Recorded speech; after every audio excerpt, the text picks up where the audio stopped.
आप देख रहे हैं इंडिया न्यूज, सबसे पहले देश। आपके साथ मैं रचना बंसल। खुलासा बहुत बड़ा है और ये खुलासा आपको चौंका भी देगा। इंडिया न्यूज कर रहा है सबसे बड़ा खुलासा और ये खुलासा नरेंद्र मोदी को लेकर है। तहव्वुर राणा के इंडिया आने के बाद में ये बड़ा खुलासा सामने आया है। इंडिया न्यूज के सहयोगी अखबार द संडे गार्जियन का विस्फोटक खुलासा, जिसमें नरेंद्र मोदी की हत्या की साजिश को लेकर सुपर एक्सक्लूसिव जानकारी है और ये जानकारी तहव्वुर राणा से जुड़ी हुई है। तहव्वुर राणा और लश्कर के निशाने पर थे नरेंद्र मोदी। 2004 में ये हत्या की साजिश रची गई थी। साजिश में डेविड हेडली के साथ में तहव्वुर राणा भी शामिल था। ये बहुत बड़ा अपडेट है, ये बहुत बड़ा खुलासा है और ये हत्या की साजिश आत्मघाती हमले से जुड़ी हुई है, यानी कि इशरत जहां को ये जिम्मेदारी दी गई थी। सुसाइड अटैक के जरिए नरेंद्र मोदी की हत्या की जिम्मेदारी सौंपी थी इशरत जहां को। सुसाइड अटैक के जरिए नरेंद्र मोदी को मारने की साजिश थी। उस समय गुजरात के मुख्यमंत्री के तौर पर नरेंद्र मोदी जिम्मेदारी संभाल रहे थे। लश्कर का हिस्सा थी इशरत जहां। साल 2000 में लश्कर के संपर्क में ही डेविड कोलमैन हेडली भी आया था और इन्हीं के जरिए साजिश रची गई थी। और सबसे बड़ी बात ये, डेविड हेडली और तहव्वुर राणा, जो कि बचपन के दोस्त बताए जाते हैं, दोनों ही इस साजिश का हिस्सा थे। और आज की डेट में जब भारत तहव्वुर राणा लाया गया है तो अब ये खुलासे रह रहकर सामने आ रहे हैं और द संडे गार्जियन ने यह विस्फोटक खुलासा किया है नरेंद्र मोदी को लेकर। हत्या की साजिश थी, लश्कर के निशाने पर नरेंद्र मोदी थे। आज देश के प्रधानमंत्री हैं, उस वक्त गुजरात के मुख्यमंत्री थे। 2004 की यह घटना। हालांकि बाद में इशरत जहां को पुलिस एनकाउंटर में ढेर कर दिया गया था। इशरत जहां के साथ उसके 3 और पुरुष साथी थे जिन्हें ढेर किया गया। लश्कर से जुड़ी हुई थी। एक के बाद एक कई साजिशों को लेकर खुलासा भी हुआ, जिसमें अब सबसे बड़े खुलासे का जिक्र हो रहा है कि इशरत जहां को हत्या की साजिश अंजाम देने की जिम्मेदारी दी गई थी सुसाइड अटैक के जरिए। यानी इशरत जहां जाती पास में और सुसाइड अटैक के जरिए खुद को भी उड़ा लेती और ये नरेंद्र मोदी की हत्या से जुड़ी हुई साजिश थी। यानी कि तहव्वुर राणा जो अब भारत आ चुका है, उसको लेकर बहुत बड़ा खुलासा ये कि सिर्फ मुंबई हमलों का मास्टरमाइंड नहीं है, बल्कि नरेंद्र मोदी की हत्या की साजिश में भी ये शामिल था। नरेंद्र मोदी की हत्या को लेकर जो साजिश रची गई थी उसका हिस्सा था। The Sunday guardian India news का सहयोगी अखबार है Sunday guardian. The Sunday guardian ने किया है ये बहुत बड़ा खुलासा, विस्फोटक खुलासा, और इस खुलासे ने हैरान परेशान भी कर दिया है। सवाल ये कि नरेंद्र मोदी ही निशाने पर क्यों? सवाल ये कि उस वक्त तो मुख्यमंत्री थे, आज तो प्रधानमंत्री हैं।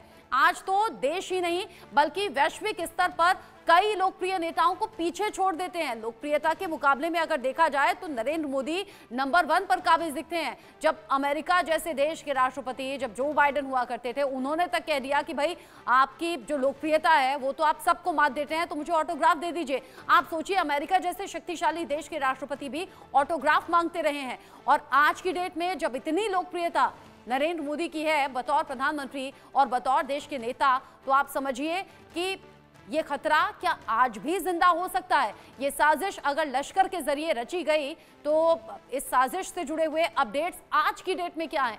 2004 की ये घटना, उस वक्त जब गुजरात के मुख्यमंत्री थे तब ये साजिश रची गई और इस साजिश में डेविड हेडली, तहव्वुर राणा और इशरत जहां के नाम रह रहकर अब सामने आ रहे हैं। द संडे गार्जियन ने अपने लेख में इस बात का खुलासा किया है और ये विस्फोटक खुलासा किया गया है आज की डेट में। तब ये इंपॉर्टेंट इसलिए भी हो जाता है क्योंकि तहव्वुर राणा भारत का दुश्मन अब भारत में आ चुका है। अब कानून अपना काम कर रहा है, कानूनी शिकंजा इस पर कसता हुआ नजर आ रहा है।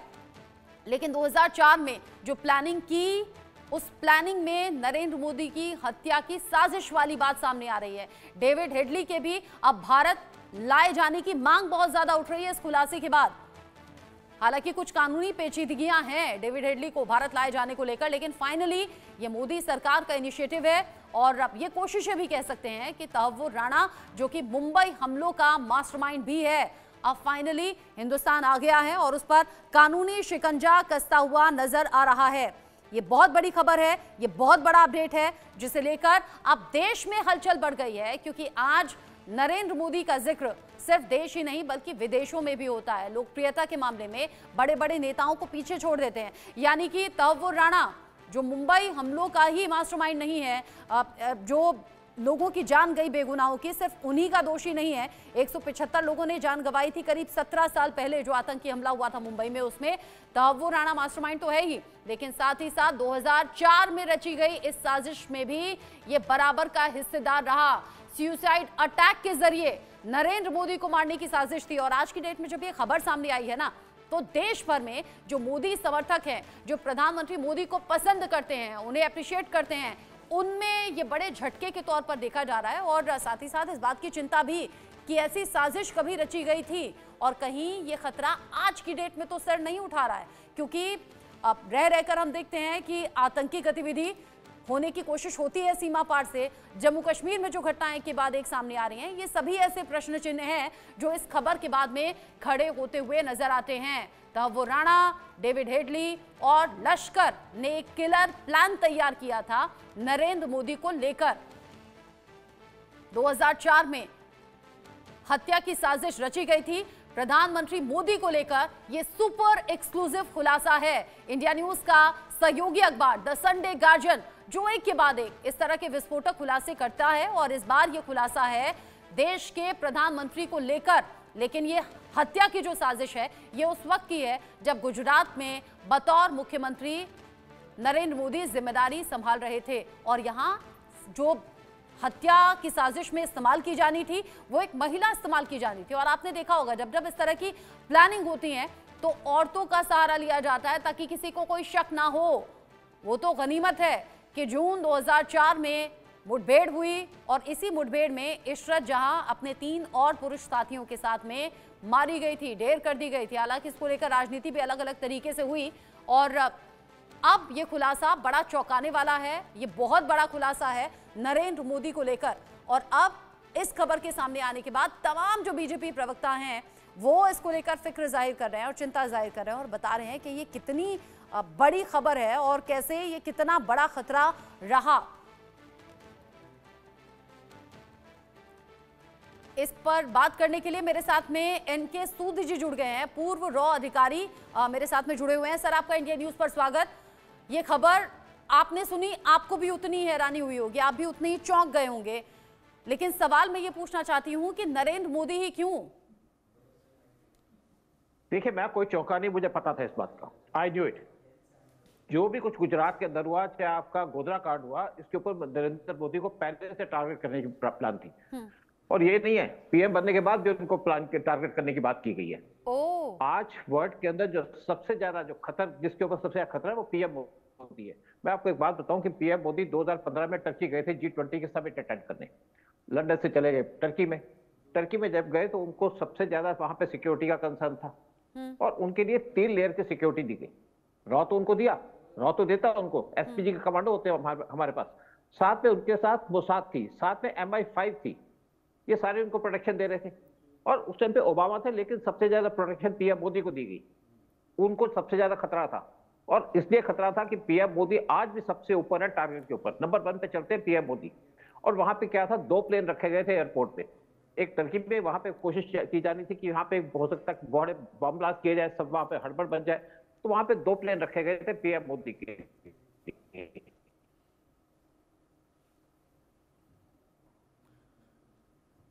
सूद सर, ये तो बहुत चौंकाने वाला खुलासा आपने कर दिया। हालांकि मैं जानती हूं कि रॉ में बहुत कॉन्फिडेंशियल तरीके से काम होता है और चूंकि आप रॉ के अधिकारी के तौर पर काम कर चुके हैं तो आपने कहा कि ये जानकारी आपको पहले से थी, लेकिन हम पत्रकारों के लिए या फिर आम लोगों के लिए ये बड़ी चौंकाने वाली खबर है और आज ये सुपर एक्सक्लूसिव खुलासा हम कर रहे हैं। आपने कहा कि ये उस वक्त का टाइम था 2004 का जब ये साजिश रची गई, लेकिन आज की डेट में अभी भी टारगेट पर हैं नरेंद्र मोदी। ये तो बड़ी चिंता की बात है। लेकिन क्या सूद सर, बतौर मुख्यमंत्री इस तरह की साजिश और इस तरह के हमले का खतरा होना, और साथ ही साथ आज चूंकि प्रधानमंत्री भी हैं और वैश्विक स्तर पर बहुत ज्यादा लोकप्रिय भी हैं, लेकिन साथ ही कई लेयर की सिक्योरिटी के बीच में रहते हैं, शायद इसलिए भी इन साजिशों का पता नहीं चल पाता।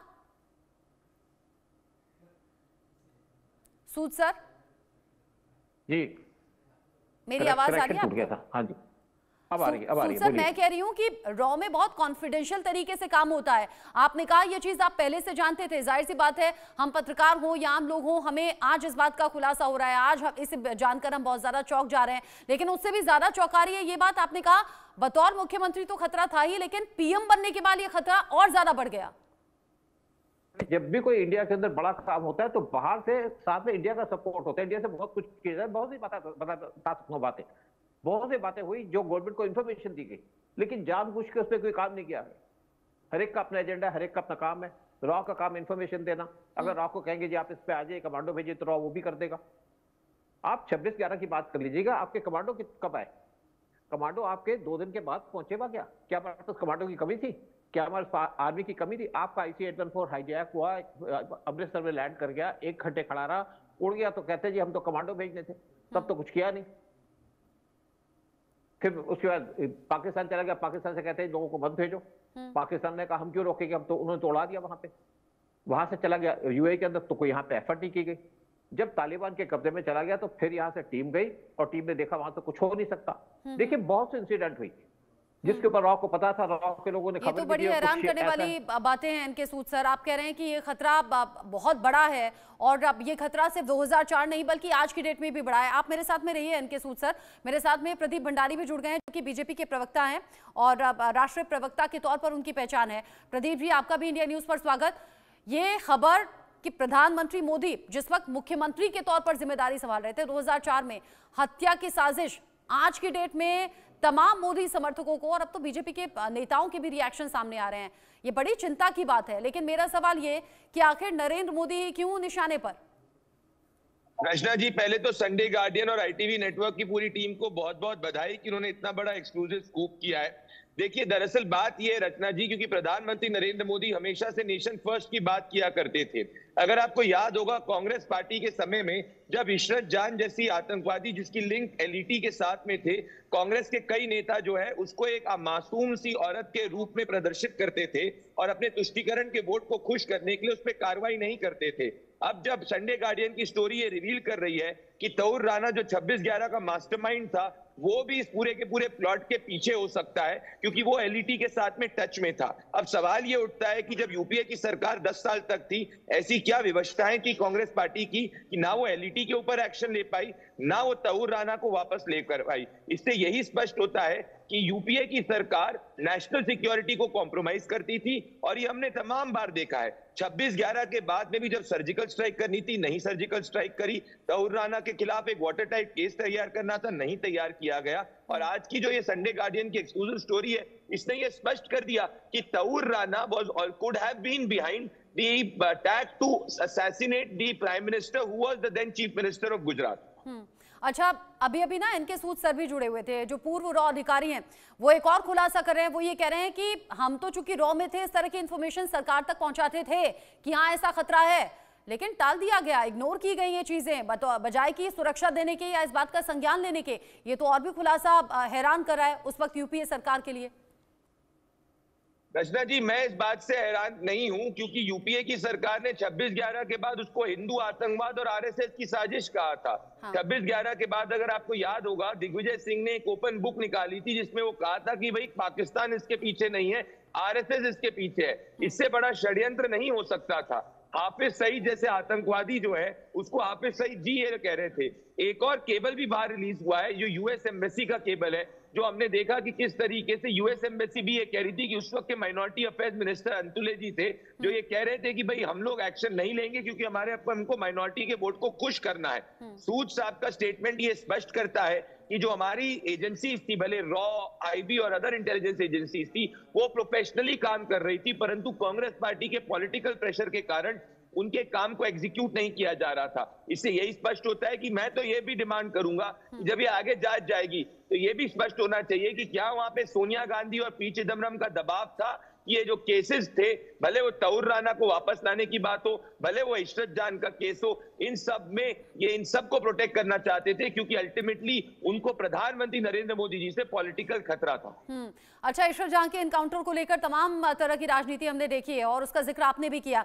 अच्छा, आप एनके सूद सर, चूंकि रॉ बहुत कॉन्फिडेंशियल तरीके से काम करता है, ये आप भी जानते हैं, हम भी जानते हैं प्रदीप जी, जिस तरीके से ये खबर अभी निकलकर सामने आई ना कि बतौर मुख्यमंत्री हत्या की साजिश थी, वो ये कह रहे हैं कि आज तो ये खतरा और भी बड़ा है। और जब तमाम देशों की यात्रा पर जाते हैं प्रधानमंत्री मोदी, तो मोदी ऐसे नेता होते हैं जिनकी कई कई लेयर की सिक्योरिटी होती है, बाकियों की नहीं। बिल्कुल रचना जी, क्योंकि आज ग्लोबली लोग ऐसे एजेंट्स हैं जो आज भारत टॉप 3 इकोनॉमी बनने वाला है। और आज हमने पाकिस्तान के खिलाफ सर्जिकल स्ट्राइक करी और दुनिया का हर मुल्क जानता है कि कोई भी भारत की तरफ आंख उठाकर भी देखेगा तो भारत उसको छोड़ेगा नहीं। तो ये लॉजिकल और नेचुरल है कि जो भी एंटी इंडिया एलिमेंट्स हैं उनके टारगेट पर प्रधानमंत्री नरेंद्र मोदी रहेंगे। परंतु इस वक्त हम इस बात से आश्वस्त है कि हमारी सिक्योरिटी एजेंसीज, हमारे एनएसए और तमाम अपैरेटस इतना स्ट्रांग है, हमारी एजेंसीज पे कोई पॉलिटिकल प्रेशर नहीं है, सिर्फ नेशन फर्स्ट का प्रेशर है। इसीलिए जितने भी कोई भी एंटी इंडिया व्यक्ति हो, हमारी एजेंसी सक्षम है उनसे निपटने के लिए। अच्छा, ये तो प्रोटोकॉल भी कहता है कि बतौर प्राइम मिनिस्टर कई लेयर की सिक्योरिटी में पीएम रहते हैं और हम आश्वस्त हैं, जैसा आपने कहा कि हम आश्वस्त हैं आज अपनी सिक्योरिटी को लेकर कि पीएम को कोई खतरा नहीं है। लेकिन बतौर मुख्यमंत्री नरेंद्र मोदी के लिए ही उस वक्त ये खतरा क्यों? और क्या इसके पीछे पाकिस्तान का हाथ सीधे सीधे जब लश्कर का नाम है, या फिर कोई और ताकत इसके पीछे आपको लग रहा है कि हो सकती है? मैं तो कह रहा हूं ये बात की भी जांच होनी चाहिए कि क्या कांग्रेस के नेता पाकिस्तानी नेताओं के साथ में टच में थे, क्योंकि कांग्रेस के हाफिज सईद, कांग्रेस के दिग्विजय सिंह, एलईटी के जो पूरे के पूरे आतंकवादी अपैरेटस है उसको हमेशा क्लीन चिट देते हुए आए हैं। तो मैं ये भी कह रहा हूं कि आगे चल के क्या, जब ये जांच और इन्वेस्टिगेशन आगे जाएगी, ये स्पष्ट होना चाहिए कि जब सोनिया गांधी को सलमान खुर्शीद ने कहा कि बटला हाउस के आतंकवादियों के लिए सोनिया गांधी के आंसू बहे गए, अब आपका एक्सक्लूसिव इन्वेस्टिगेशन ये स्पष्ट कर रहा है कि प्रधानमंत्री नरेंद्र मोदी जो उस वक्त के गुजरात के चीफ मिनिस्टर थे वो टारगेट नंबर 1 थे, जिसके पीछे तऊर राना भी इन्वॉल्व हो सकता है। तो क्या इशरत जान को मासूम कहना, तऊर राना को छोड़ देना, हाफिज सईद के खिलाफ कार्रवाई नहीं करना, इन सब के पीछे कौन था उस वक्त रूलिंग एस्टेब्लिशमेंट में कांग्रेस पार्टी का, जो इन सबको प्रोटेक्ट कर रहा था? क्या हम तो कह ही रहे हैं कि कांग्रेस का हाथ हमेशा पाकिस्तान के साथ रहा था और रहा है। इसीलिए जब भी भारत आगे बढ़ता है कांग्रेस पार्टी को दिक्कत होती है। अभी कन्हैया कुमार ने कुछ समय पहले कहा कौन तऊर राना, वो आ गया, उससे क्या बड़ी बात है। पृथ्वीराज चौहान कह रहे थे कि उसको फेयर ट्रायल देना चाहिए। ऐसा क्यों होता है? याकूब मेनन से अफजल गुरु से लेकर तऊर राना तक कांग्रेस पार्टी हमेशा आतंकवादियों को सॉफ्ट सपोर्ट देने की बात करती है। अच्छा, आपका पोस्ट भी हम देख रहे हैं जो आपने इस खबर को लेकर, तहव्वुर राणा को लेकर, इस बड़े खुलासे को लेकर किया है, वो पोस्ट भी लगातार टीवी पर चल रहा है। एक बात और, 2004 में इस साजिश का खुलासा हुआ, रॉ इस बात को जानती थी, जांच एजेंसियां इस बात को जानती थी और उस वक्त की यूपीए सरकार को इस बात की इत्तला दी गई थी, लेकिन जानबूझकर सिक्योरिटी ना बढ़ाना भी एक साजिश हो सकती है क्या? बिल्कुल ये साजिश है। सोनिया गांधी, मैं इसमें ये चार्ज कर रहा हूं, उस वक्त की रूलिंग एस्टैब्लिशमेंट सोनिया गांधी और पी चिदम्बरम के इंस्ट्रक्शंस पे उस वक्त के गुजरात के चीफ मिनिस्टर की सिक्योरिटी के साथ तमाम अलग अलग इंस्टेंसेस में वो कॉम्प्रोमाइज करना चाहती थी। आप लोगों की स्टोरी जो है उसमें ये स्पष्ट है, मैं इसमें ये पढ़ना चाहता हूं। जब 2009 के अंदर मिनिस्ट्री ऑफ होम अफेयर्स ने ये स्टेटमेंट फाइल करा था गुजरात हाईकोर्ट के अंदर कि भाई इशरत जान के टेरर आउटफिट के साथ लिंक हो सकते हैं, कांग्रेस की सरकार 2009 के बाद में भी इशरत जान को क्यों प्रोटेक्ट कर रही थी? ऐसी क्या राजनीतिक विवशता थी? कौन से कांग्रेस पार्टी के शीर्ष नेता ने जाकर फोन करा और बोला कि भाई कि गुजरात हाईकोर्ट के अंदर जो एफिडेविट सरकार ने डाला उसके बाद अपने स्टैंड को बैक ट्रैक कर लो? मैं इसमें ये चार्ज कर रहा हूं, कांग्रेस का शीर्ष नेतृत्व सोनिया गांधी और पी चिदम्बरम उस वक्त टेरर फर्स्ट की पॉलिसी को फॉलो कर रहे थे, ना कि नेशन फर्स्ट की पॉलिसी को। अब जिस तरीके से ये बहुत बड़ा खुलासा सामने आ गया, अब देश भर में चर्चा तो तहव्वुर राणा को लेकर ये हो रही है कि जो काम पहले नहीं हो सका वो अब हुआ है। हालांकि कांग्रेस भी इसमें क्रेडिट ले रही है, कह रही है शुरुआत तो हमने की थी, मोदी सरकार में ये मुमकिन हो पाया कि तहव्वुर राणा भारत आ गया है, कानूनी शिकंजा उस पर कस रहा है। लेकिन इसी साजिश में डेविड हेडली का भी नाम सामने आया है। डेविड कोलमैन हेडली के साथ साजिश में तहव्वुर राणा शामिल था नरेंद्र मोदी की हत्या के लिए, और इशरत जहां को यह जिम्मेदारी दी गई थी कि सुसाइड अटैक करना है और ऐसे ऐसे हत्या करनी है। अब सवाल और मांग देश भर में ये भी उठ रही है, जैसे ये खबर हमारी सामने आई तो तमाम कमेंट्स सामने आने लगे कि अब तहव्वुर राणा तो आ गया है, डेविड हेडली का अगला नंबर होना चाहिए, लेकिन कुछ कानूनी पेचीदगियां हैं। क्या भारत सरकार इसको लेकर आगे कोशिश करेगी? देखिए, मैं आपके सभी दर्शकों और देशवासियों को इंडिया न्यूज के माध्यम से ये आश्वस्त करना चाहता हूं कि भले वो डेविड हेडली हो या जो भी देश विरोधी व्यक्ति हो, प्रधानमंत्री नरेंद्र मोदी की सरकार हर वो कदम लेगी जिसने देश के खिलाफ कोई भी साजिश करी है, उसको देश के कानून को फेस करना पड़ेगा। तो कांग्रेस पार्टी गलत क्रेडिट क्लेम कर रही है। अगर कांग्रेस पार्टी की नीति और नीयत साफ होती तो जब 2011 में यूएस के कोर्ट ने तऊर राना को बाइज्जत बरी कर दिया था, क्यों नहीं 12, 13, 14 के अंदर कांग्रेस पार्टी ने एक वापस से वाटर टाइट केस पर तैयार किया था और री एप्लीकेशन फाइल करी? क्यों नहीं डिप्लोमेटिक एक्सट्रेडिशन 2014 के पहले सीख किया गया? पहला डिप्लोमेटिक एक्सट्रेडिशन तो 2019 में सीख किया गया था। आज कांग्रेस पार्टी देश के सामने एक्सपोज हो चुकी है, क्योंकि देश देख चुका है कि अगर नेता की नीति देश हित की हो तो वो तऊर राना ग्लोबल आतंकवादी हो या कोई भी देश विरोधी व्यक्ति हो, उसको भारत के कानून के हिसाब से वापस ला सकता है और कानूनी रूप से उसको रूल ऑफ लॉ के हिसाब से सजा दिलवा सकता है। वहीं अगर नीति और नियत देश हित की नहीं हो, तुष्टीकरण की और आतंकियों को समर्थन करने की हो, तो सर्जिकल स्ट्राइक नहीं की जाती 26/11 के बाद में, जो कांग्रेस पार्टी ने की थी। यानी मोदी सरकार में वो काम हुए जो इससे पहले ना कभी सोचे गए ना कभी किए गए। प्रदीप जी, आप रहिए मेरे साथ में। आप कह रहे हैं कांग्रेस सहानुभूति रखती है आतंकियों से और यही कांग्रेस के आज पतन का सबसे बड़ा रीजन भी बनता हुआ नजर आ रहा है। आप रहिए, इस पूरे मसले को लेकर कांग्रेस की तरफ से सुरेंद्र राजपूत ने क्या कहा, एक बार सुन लेते हैं।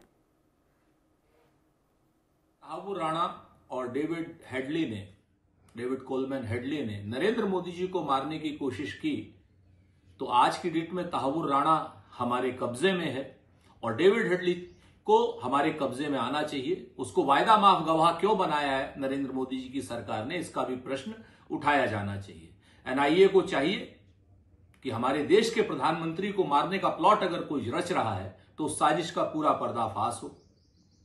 एनआईए और तेजी से काम करे, डेविड कोलमैन हेडली को हिंदुस्तान लेकर के आए और कठोर से कठोर सजा यानी फांसी जल्द से जल्द डेविड हेडली को भी हो और तहावुर राणा का भी हो। एनआईए को चाहिए निष्पक्ष और निष्पक्षता के भाव से कठोर कार्रवाई जल्द से जल्द करें। प्रदीप जी, आप सारे सवाल कांग्रेस से कर रहे थे, यहाँ कांग्रेस ने उल्टा सवाल कर लिया। कह रहे हैं कि मोदी सरकार है, बीजेपी सरकार है, अब कानून सब आपके हाथ में है। तहावुर राणा को ले आए हैं, डेविड हेडली को भी लाएं और पूरा सच सामने आए। 100% रचना जी, पूरा सच सामने आएगा। ये प्रधानमंत्री मोदी जी की सरकार है जो तऊर राना को लेकर आई है। कांग्रेस पार्टी 10 साल के अंदर तऊर राना ना एक आतंकवादी को वापस लेके आई है। आज दबाव के अंदर कांग्रेस पार्टी को बयान देना पड़ रहा है। आपकी ये संडे गार्डियन की एक उसमें अंदर मैं खुला जो लिखा है पैराग्राफ नंबर 6 को पढ़ना चाहता हूं। आपकी स्टोरी ये कहती है कि उस वक्त के ऑफिसर्स ने ये कहा था कि कांग्रेस पार्टी इस बात से घबरा गई थी कि प्रधानमंत्री नरेंद्र मोदी जो उस वक्त के गुजरात के चीफ मिनिस्टर थे, वो नेशनल स्टेज में 2014 में बढ़ सकते हैं, तो उनको रोकने के लिए कांग्रेस पार्टी किसी भी हद तक जा सकती थी। तो आज ये बड़ी बात है कि क्या कांग्रेस पार्टी को पता था कि प्रधानमंत्री नरेंद्र मोदी जी के खिलाफ इतनी बड़ी साजिश उस वक्त गुजरात की जब वो मुख्यमंत्री थे हो रही थी, और कांग्रेस पार्टी ने इसको रोकने के लिए क्यों नहीं कोई प्रिवेंटिव अरेस्ट केस का जवाब कांग्रेस पार्टी को देना चाहिए। ये तो बहुत बड़ी बात है और ऐसा ही एनके सूद सर भी अभी जिक्र कर रहे थे कि 2004 में जब ये बात यूपीए सरकार को बताई गई तो उसे उस तरीके से संज्ञान में नहीं लिया गया और आपने कहा कि इस बात का खतरा हो सकता है कि राज्य से कोई एक बड़ा चेहरा अगर सेंटर की तरफ आता है तो उसे कैसे रोकना है, और ये साजिश और इसके पीछे आप कह रहे हैं कांग्रेस का हाथ हो सकता है। बहुत शुक्रिया प्रदीप भंडारी जी, आप साथ में जुड़े और आपने बीजेपी की तरफ से तमाम बातें कही और बताया कि कैसे कांग्रेस का हाथ इसमें हो सकता है। मैं एनके सूद सर का भी अब रुख कर लेती हूँ। एनके सूद सर, हालांकि रॉ बहुत कॉन्फिडेंशियल तरीके से काम करता है, लेकिन आप आज की डेट में 2025 में बता रहे हैं कि 2004 में कैसे खुलासा हुआ था और इस साजिश के बारे में आपको जानकारी थी और कैसे यूपीए सरकार ने कानों पर से टाल दी थी ये बात बजाय की सुरक्षा देने के। ये तो बहुत बड़ी बात हो गई। देखिए, ऐसा है, पीएम मोदी जब सीएम बने थे गुजरात के, तभी इनको टारगेट करना शुरू कर दिया था। क्योंकि देखिए ऐसा होता है ना, जैसे बच्चा पालने में आता तो उसके पैर से पता चल जाता है कि यहाँ कहाँ तक पहुंचेगा। हाँ। तो इसलिए स्पेशली पीएम मोदी को टारगेट किया गया। अब आप कांग्रेस की बात करें, कांग्रेस को सब कुछ पता था। आप कहते हैं एलईटी का हाथ है, मैं कहता हूँ इसके अंदर कांग्रेस पूरी इन्वॉल्व थी। कांग्रेस की मर्जी से कुछ नहीं होता। तभी तो आप देखिए ना कि किस तरीके से उन्होंने मोदी को टारगेट करने की कोशिश की थी, मोदी को जेल भेजने के चक्कर में थे कि आपने इश्तर जहां का मर्डर करा दिया। देखिए, आपको मैं एक और बता दूं बात, 2018 में मणिशंकर अय्यर वो पाकिस्तान के टीवी चैनल में बैठे और उनसे कहा जी आप मोदी को हटाइए। उन्होंने कहा जी हम कैसे हटाएंगे, आप हटाइए। कहते नहीं आप हटाइए। बताओ किससे मदद मांग रहे थे? पाकिस्तान से मांग रहे थे, पाकिस्तान के आईएसआई से मांग रहे थे। तो कांग्रेस का तो पुराना काम है। कांग्रेस देखिए, आज जो हम बात कर रहे हैं यूएस की डीप स्टेट, आज तो इंडिया की डीप स्टेट बाहर आ गई है। और मनमोहन सिंह के टाइम में मनमोहन सिंह का क्या रोल होता था, अगर कोई रॉ का चीफ उनसे जाता था कि मैं रिटायर हो रहा हूँ, आपसे मिलने आया हूँ, आपके आशीर्वाद चाहता हूँ कि बड़े अच्छे से काम हुआ, तो कहते थे आप ऐसा करिए मैडम से मिलिए, तो जब मनमोहन सिंह ने कहा मैडम से मिले, तो उसने कहा जी मैं आप इनसे क्यों मिलूं, वो तो पॉलिटिशियन है। लेकिन कांग्रेस का एक अलग एटीट्यूड रहा है। कांग्रेस कभी भी देश के हित में काम नहीं करती थी। मैं स्पेशली मनमोहन सिंह के टाइम की बात कर रहा हूं। कौन सा काम है जो कांग्रेस ने देश हित में किया? 1993 में ब्लास्ट हुआ था। ब्लास्ट के अंदर एक रिपोर्ट आई थी कि कौन कौन से इसके अंदर लोग इन्वॉल्व हैं। रिपोर्ट आ गई कि इसके अंदर पॉलिटिशियन का हाथ है, पुलिस का हाथ है और सारे अंडरवर्ल्ड का हाथ है। लेकिन नाम किसने हटवा दिए? नाम तो कांग्रेस की लीडरशिप ने हटवाए ना वहां से, क्योंकि सारे कांग्रेस के नाम थे। वहां से बहुत से लीडर थे जो इन्वॉल्व थे। 2019 सर, मुझे ऐसा लग रहा है कि आपकी बातें सियासी जलजला ला देंगी। उबाल तो शायद छोटा वर्ड होगा। आप सीधे सीधे कांग्रेस का नाम ले रहे हैं। आप कह रहे हैं हाँ ये सब कुछ जानबूझकर हुआ। आप कह रहे हैं कि कांग्रेस समझ गई थी, यूपीए समझ गई थी कि मोदी उभरता हुआ चेहरा है और वो इन फ्यूचर प्रधानमंत्री बन सकते हैं। इस खतरे को भांपते हुए कांग्रेस पाकिस्तान के साथ मिल गया। आपसे मैं एक और बात कहता हूं कि हमारे बॉर्डर पे ना हमारे जो सोल्जर थे उनको मारा जाता था, उनके प्राइवेट पार्ट्स काट लिए जाते थे, आंखें छेद दी जाती थी। फिर हमारे डिफेंस मिनिस्टर पार्लियामेंट के अंदर खड़े होकर स्टेटमेंट देते थे कि नहीं नहीं पाकिस्तान की डीप स्टेट नहीं है, पाकिस्तान के आदमी नहीं है, ये मिलिटेंट्स है। तो मिलिटेंट किसके हैं? पाकिस्तान के। उनको डिफेंड करते थे। आज देखिए कि कुछ भी चीन के अंदर होता है तो कहते हैं कि इन्होंने जमीन ले ली हमारी। अरे जमीन जो ली थी चीन ने, वो ली थी 1960 में। उसका शोर बचाते हैं। आप अपने देश के खिलाफ काम कर रहे हैं। आप पीएम मोदी को हटा नहीं सकते। मैंने जैसे आपसे कहा कि टर्की में जब पीएम गए थे 2015 में, तो सबसे ज्यादा सिक्योरिटी थी। उसी तरीके से ग्लासगो में गए थे पीएम मोदी 2021 में। कॉप्स की मीटिंग थी वहां पे पीएम मोदी को अलग होटल में रखा गया, स्पेशल सिक्योरिटी दी गई और इनको लिमोसिन गाड़ी दी गई थी। बाकी जो कंट्री के लीडर्स थे वो दो एक कंट्री के अंदर ठहरे थे, उनके प्राइम मिनिस्टर, प्रेसिडेंट। तो इस टाइप का पीएम मोदी को सिक्योरिटी मिला करती थी।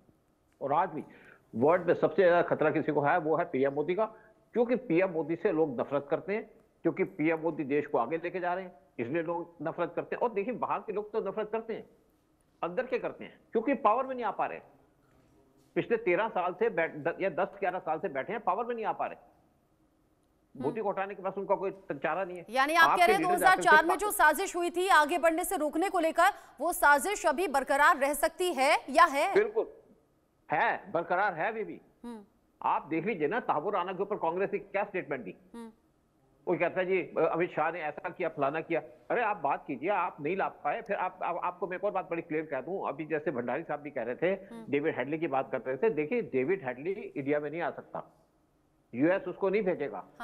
क्योंकि वो यूएस की सीआईए के लिए काम करता है और उसको कन्विक्ट कर दिया गया 26/11 के ऊपर। उसको दोबारा कन्विक्शन नहीं की जा सकती। और तहव्वुर राना जो है ना, उसको कन्विक्शन नहीं हुई थी। और तहव्वुर राना को जो मेल लाने का पर्पस था, वो तो 26/11 का तो नाम है, उसको था कि जो एनडीए के वहां पे अटैक करना था दिल्ली के अंदर, और चबाड़ हाउस पे अटैक करना था, उस केस में लाया गया। उससे इनसे सारी पूछताछ की जाएगी। और किसी तरीके से कोलबर्ट हेडली इंडिया में नहीं आएगा, यूएस उसको नहीं भेजेगा। यूएस की मर्जी है, हम यूएस को नहीं चलाते, यूएस को ट्रम्प चलाते हैं, उनकी गवर्नमेंट चलाती है। लेकिन हमको जो मिल गया वो मिल गया। और तहव्वुर राना बहुत चीजें डिस्क्लोज करेगा, बहुत चीजें बताएगा, और इससे कांग्रेस की पोल तो खुलेगी। लेकिन एक देखिए, पाकिस्तान की पोल भी खुलेगी ना। तो पाकिस्तान ना कांग्रेस वो इसको एक्सेप्ट करेगी, डिनायल मोड में रहेंगी, चीजों को डाइवर्ट करने की कोशिश करेंगी कि हेडली को ले आओ, फलाने को ले आओ। बेसिक बात यह है कि आपकी कंट्री में एक आतंकी है जिसको सिर्फ पाकिस्तान का ऐसे सपोर्ट नहीं करती थी, बल्कि हमारे अंदर के लोग सपोर्ट करते थे। क्या बॉम्बे के, बॉलीवुड के लोगों को नहीं पता था? फिर जब महेश भट्ट का जो बेटा, उसको क्वेश्चन किया गया एजेंसीज के द्वारा, किसने फोन किया पीएमओ से कि उससे क्वेश्चनिंग ना करो, उसको पूछो ना। आपने एक के बाद एक बहुत से बड़े खुलासे कर दिए हैं, और पूरी जिम्मेदारी के साथ, क्योंकि आप रॉ ऑफिसर रहे हैं, पूरी जिम्मेदारी के साथ आपने ये सभी बातें बोली हैं। और मुझे ये लग रहा है कि इन बातों के बाद, इन बयानों के बाद राजनीतिक गलियारों में उबाल क्या जलजला आएगा। ये बड़ा खुलासा इंडिया न्यूज और द संडे गार्जियन अखबार ने किया है, और इस बड़े खुलासे में नरेंद्र मोदी की हत्या की साजिश रचने की बात सामने आई है, जिसको लेकर आपने भी कंफर्म किया है कि हाँ उस वक्त इस तरह की खबरें थी। लेकिन कांग्रेस ने न सिर्फ खबरें दबाई, बल्कि सुरक्षा देने में भी आनाकानी की, और इस बात को टाल दिया गया क्योंकि मोदी उभरता हुआ चेहरा कांग्रेस को नजर आ रहे थे, और उस चेहरे को, उस नाम को रास्ते से हटाना था, जिसमें कांग्रेस ने पाकिस्तान से हाथ मिलाया। ये बहुत बड़ा आरोप है और बहुत बड़ी साजिश की तरफ इशारा कर रहा है। आगे जो भी डेवलपमेंट होंगे दर्शकों तक पहुंचाएंगे। इनके सूत्र, बहुत शुक्रिया आपका, आप इंडिया न्यूज के साथ जुड़े।